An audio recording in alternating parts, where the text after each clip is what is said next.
esse ovo que a gente quer que ele esteja fértil, ele tem, para ele ser fértil, não basta ele estar bem engalado, não basta que eu tenha espermatozoide e óvulo viável. E lembrando, gente, que quando a gente tem um problema de fecundação, que é óvulo ou espermatozoide, nem sempre o problema está com o macho, né? O problema pode estar com a fêmea. A fêmea pode ter óvulos inférteis, que ao ter um encontro com o espermatozoide, não combine em um ovo, que é a formação dos dois, certo? Mas eu preciso ter saúde ali. Então, se eu ampliei a capacidade, utilizando, por exemplo, o Fertivite, da quantidade de óvulos que essa fêmea vai poder colocar naquela estação, e a quantidade de espermatozoides viáveis que um macho vai poder produzir. E é importante falar, e aí vem mais um entre parênteses dessa explicação. Dar Fertivite para um macho não vai aumentar a quantidade de espermatozoide. Ele vai aumentar a quantidade e a viabilidade do espermatozoide. Então, quando o macho gala a fêmea, ele coloca o espermatozoide na cloaca. Ele tem que subir para dentro do tubo vaginal, aí ele vai subir pelo tubo uterino, porque o útero das aves, ele é tubular. E aí ele tem que subir até a trompa, chegar lá próximo do ovário da ave, onde vai estar ali no infundíbulo o óvulo liberado, e ele vai fecundar lá. E aí depois ele vem descendo, e à medida que ele desce, ele vem recebendo ali carga de albumina, que é secretada na primeira porção que é secretada nas tubas e depois na primeira porção do útero, e aí lá no final do útero ele vai receber a casca, que é o invólucro final do ovo. Mas até chegar aí, esse espermatozoide ele tem que ter energia suficiente para ele subir todo esse trajeto até onde ele vai fecundar. Então, quando a gente fala que o Fertivite melhora a condição reprodutiva, eu já vi pesquisadores que não entenderam o princípio e que falaram, não, a gente fez a pesquisa aqui e a quantidade de espermatozoide de um animal do grupo controle que não recebeu Fertivite é igual a do grupo que recebeu Fertivite. Ok, mas faz o teste de viabilidade. Em qual grupo que os espermatozoides vão parar de se mexer, vão perder energia antes? É lógico que é no grupo controle que não recebeu Fertivite, porque ele não tem, esses espermatozoides, eles não tiveram a qualidade, e aí é um termo técnico, tá, gente? Mas a qualidade mitocondrial, ou seja, as organelas que estão dentro desse espermatozoide, elas não foram intensificadas na presença de substratos para a formação dessas organelas. Então, esse espermatozoide, ele vai, vulgarmente falando, ele vai se cansar mais rápido. Então, a viabilidade para se chegar a um espermatozoide lá, que eu poderia aumentar aí em relação a, se a gente tem um período de formação total de um ovo de 36 horas, então vocês concordam que se eu conseguir viabilizar esses espermatozoides para que eles durem 42 horas, que é o que o Fertivite consegue fazer, eu consigo manter o espermatozoide viável por todo o período que eu precisava dele vivo, lá com uma única gala do macho.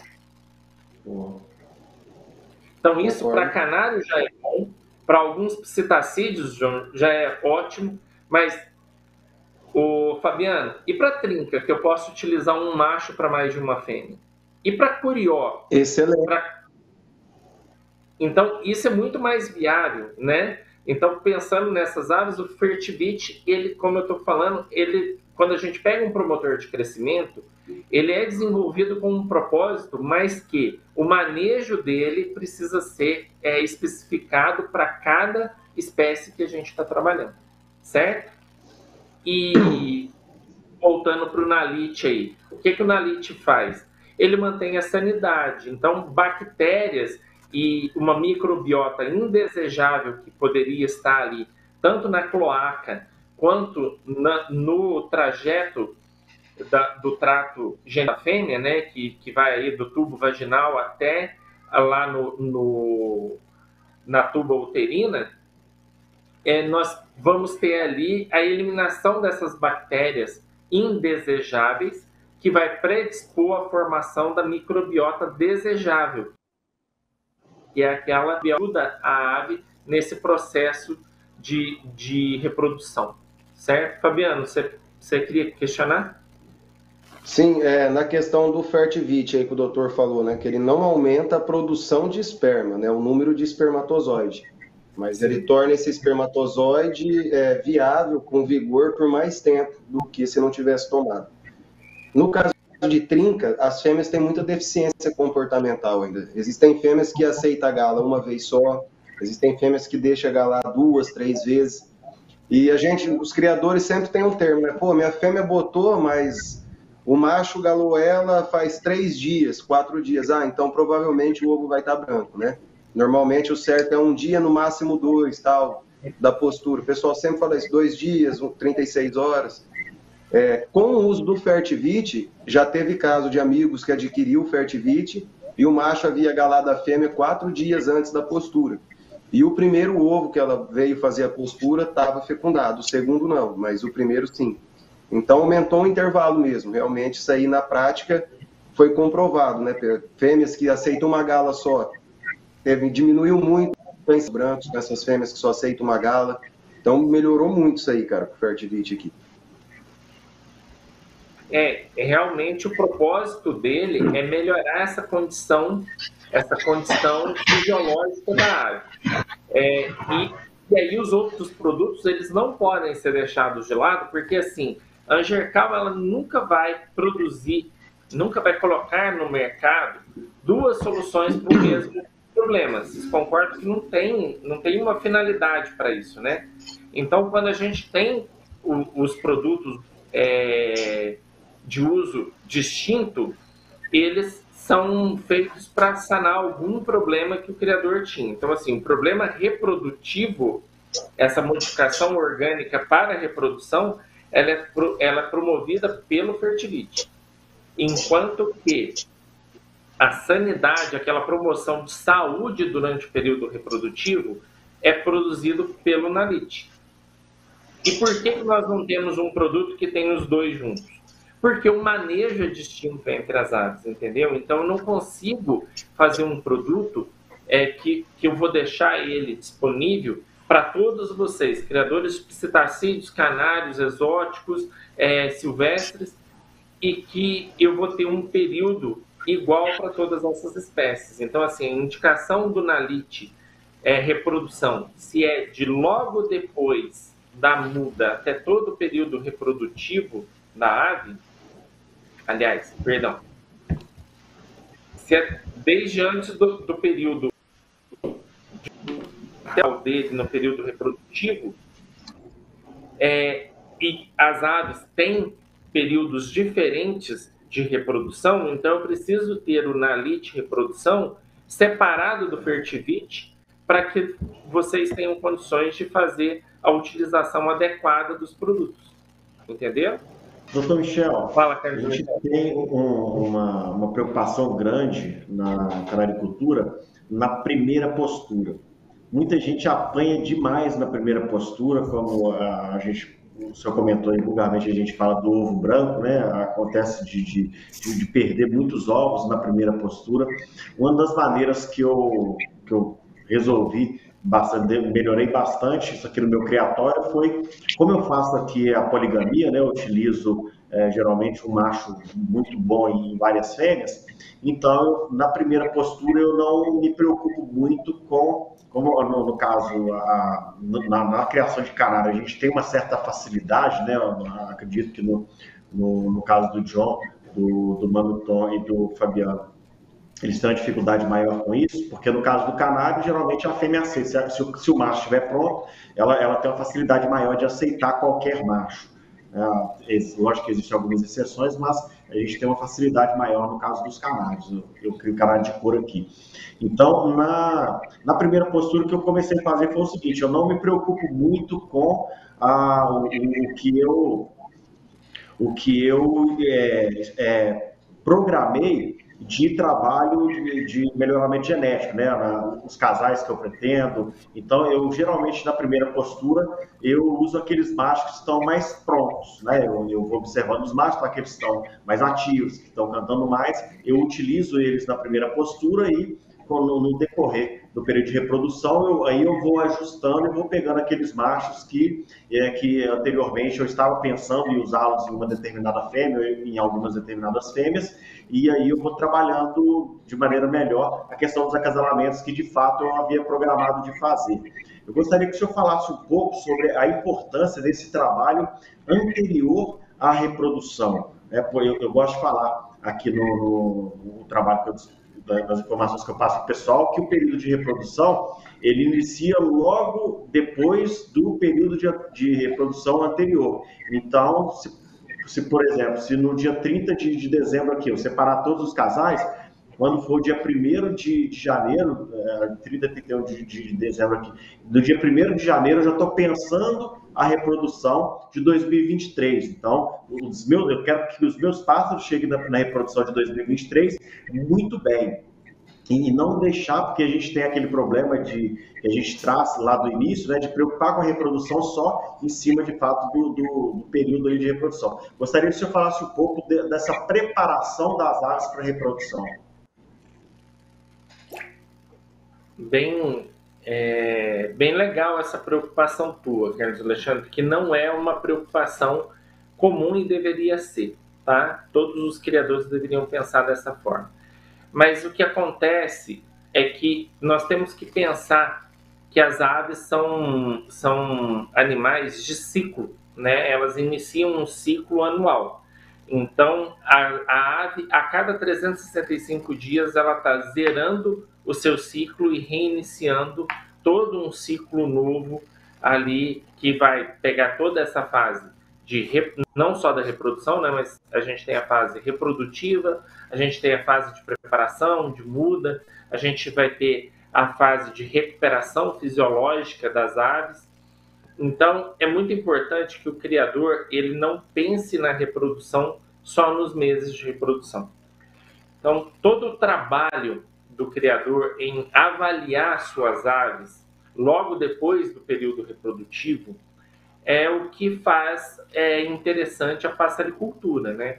Então, se todo mundo fizesse da mesma maneira, os pássaros que iam chegar nos torneios iam ser todos iguais. Então, não haveria aí uma disputa pelo melhor. Esse manejo, ele é muito intrínseco do criador, e o que a gente consegue oferecer são as soluções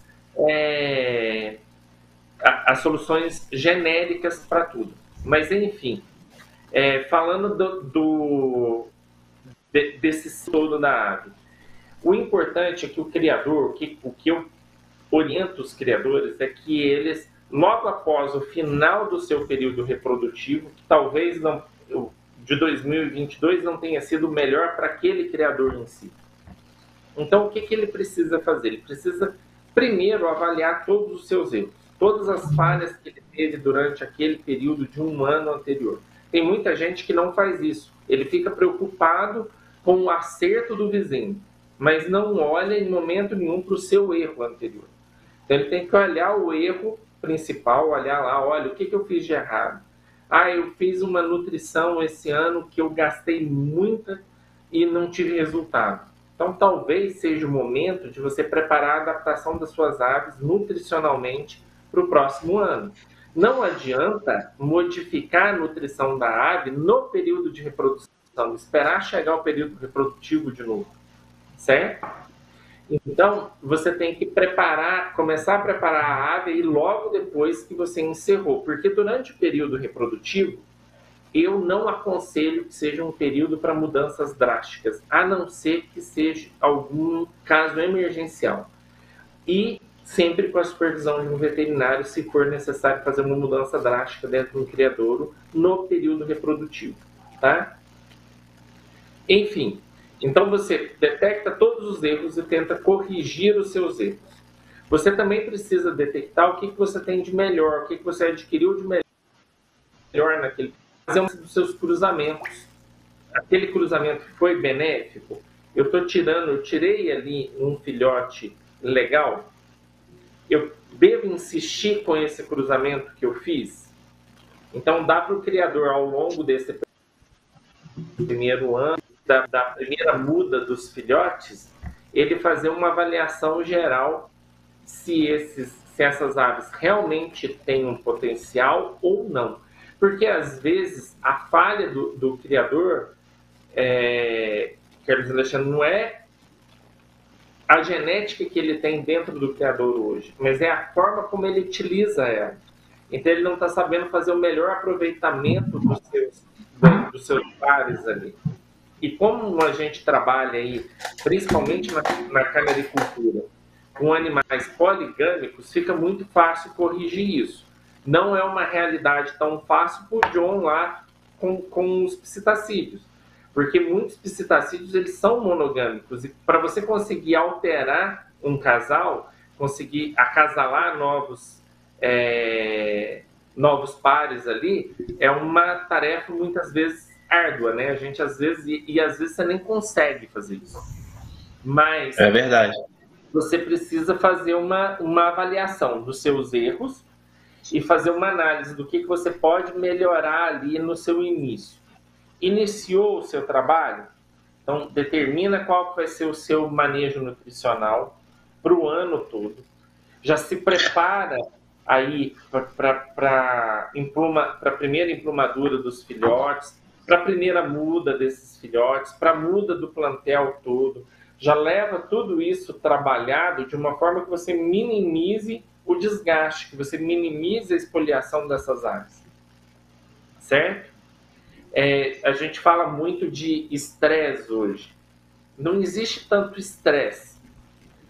A gente tinha, primeiro, era o estresse do criador, na verdade, né? Que ele se estressava porque não sabia exatamente o que ele deveria fazer com as aves. A gente tem que pensar que hoje, e eu acredito que todos vocês, criadores, vocês têm linhagens criadas em cativeiro, são animais de cativeiro. Então, o estresse já está pacificado. Só que o que não vai pacificar jamais é o desgaste dessas aves. Então, vocês têm que sempre dar atenção para o desgaste que essas aves vão ter ao longo do tempo e ao longo da vida, certo? Então, manejo reprodutivo.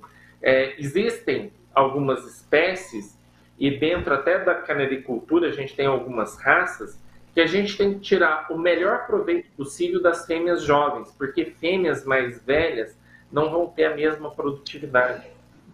Já a gente tem, acontece mais nos silvestres, que fêmeas mais velhas são mais experientes e tiram melhor os seus filhotes e cuidam melhor dos filhotes. Eu cuido de um criadouro em Minas, na cidade de Contagem, onde os filhotes de bicudos, de mães jovens, que são inexperientes e que acabam jogando o filhote para fora do ninho, são tratadas, porque o criador conseguiu isso, por fêmeas que têm aí em torno de 10, 12 anos de vida. Então ele pega aquele filhote que a fêmea acabou de jogar fora e coloca para outra fêmea junto com os filhotes da outra fêmea, e ela trata, ao invés de tratar de dois, por causa da experiência daquela fêmea que é mais velha e que ela tem uma afinidade maior de criação. Então, esse manejo todo, a análise do seu plantel, saber o que você tem, a possibilidade de você utilizar uma ama, ela precisa ser observada pelo criador primeiro e treinada pelo criador para que ele possa ter sucesso ao longo da criação. E todo esse trabalho, essas soluções que a Angercal oferece para vocês, de nada vai servir para os 5 minutos da prorrogação, entendeu? A gente precisa ter um início de trabalho para que você tenha um resultado que seja perene e duradouro, tá? Existem aí algumas pessoas que correlacionam essas soluções que a Angercal disponibiliza com soluções imediatistas, como alguns profissionais que, como se diz, até me queima a cara de vergonha de falar que existem colegas que ainda fazem isso, que tratam as aves com anabolizantes, com hormônios, que é uma coisa que já foi abolida e pacificada há anos, né? A gente tem as últimas experiências que não foram tão boas, por isso foi descontinuado esses programas, aconteceram lá na década de 70. E aí a gente vê hoje alguns criadores que ainda insistem em procurar profissionais que vão trazer soluções imediatistas e que vão acabar prejudicando as suas aves em curtíssimo espaço de tempo. Ah, tá. Só complementando aquela questão que você estava falando ali do criador, analisar dentro do seu plantel, né? Como que foi, o que aconteceu, isso é muito importante. Eu vou falar um pouquinho de mim, só bem rapidinho. O ano passado eu tive muito ovo branco, mas muito mesmo, né? E esse ano como eu fui para Itatiba, né? Então eu voltei um pouquinho fora do tempo que eu costumava colocar. Então eu coloquei no final de julho, né? Eu coloquei. E eu tive menos incidência de ovos brancos. Claro, teve um pouquinho de ovo branco, mas foi comparando com o ano passado, nossa, foi muito diferente. Então, é importante o criador ele analisar dentro do canário dele com ele mesmo, né? Ele saber o que dá certo, o que não deu certo. Teve um ano também que eu não trabalhei com fêmeas, né, reservas, né? Então, porque às vezes o macho, como o Carlos falou aí, né, que ele faz esse manejo, acho que é muito viável, né? Quando você tem um canário bom, de passar um canário em várias fêmeas, né? Agora, se você tem deficiência de fêmeas, aí é um grande problema, né? Então, esse ano também, baseado na reprodução anterior, eu trabalhei com um pouco mais de fêmeas, né? Que foi o que me salvou, assim, né? De eu mudar alguns casais, porque eu não coloco, assim, casais que estão prontos, né? Eu sempre faço assim, eu formo os casais, até mesmo porque eu tenho algumas características que eu quero tirar, então eu não tenho tanta opção, né? Eu não tenho muitos canários, né? 15 casais, então eu monto os casais. E eu também acredito que a presença do macho também incentiva a fêmea. Então eu monto os casais, né? 10 dias mais ou menos aí eles se aprontam e beleza. Mas nem sempre, né, esses casais eles se aprontam. Então é importante a gente ter uma reserva de fêmea. E só para terminar, tudo isso avaliado no quê? Naquilo que eu fiz e não foi legal. Então eu melhorei e foi o resultado. Então a dica que o Dr. Michel deixou, eu acho que é muito boa. Você ver aquilo que está dando certo. O que você fez deu certo? Maravilha, né? Em time que está ganhando não mexe. Mas avaliar também aquilo que você fez e não deu certo, né? Eu acho que a canaricultura é isso, você superar você mesmo, né? A cada ano, né? E complementando o que o Carlos falou, e a reprodução, ela começa a partir do que você termina a reprodução, ou seja, ela não termina, né? Então você tem que pensar em todas as fases do ano aí e preparar a sua ave. E para isso a Angercal é a nossa aliada aí, né? Para nos fornecer suplementos, né? E também aí informação também aqui pelo canal. É isso aí, pessoal. Uma dica, Valdecir, que eu sempre dou para os criadores é o seguinte: olho sempre na meteorologia, tá? Olho sempre na perspectiva de temperaturas, de variação de temperaturas, e no índice pluviométrico, na quantidade de chuva que você vai ter disponível, e isso vai delimitar para você o momento certo de iniciar a reprodução de cada ano. Se você seguir isso, a probabilidade de você minimizar os ovos brancos na primeira cobertura, ela é muito válida. E isso, John, para as aves, para os piscitacídeos, é extremamente importante que seja respeitado, tá? Então, assim, a gente precisa ficar sempre de olho, principalmente em aves que são criadas em habitats externos, que estão ali expostas à chuva. Essas aves, elas precisam, você tem que disponibilizar toda a condição de fazer o ninho para elas, de formação do ninho, naquele momento em que essas chuvas vão começar. E essas aves já têm que estar preparadas, já têm que estar recebendo o promotor de crescimento nesse período. Na canaricultura, o criador de canário ele consegue fazer um microclima dentro do seu criador, ele consegue proteger essas aves dessas variações mais abruptas. E quando a gente está tratando de psitacídeos, muitas vezes a gente não consegue isso, né? A gente precisa contar realmente com o clima, com o tempo, de como ele está ali. E o máximo que a gente faz é fazer algumas barreiras aí para o excesso de vento e para a chuva direta para as aves.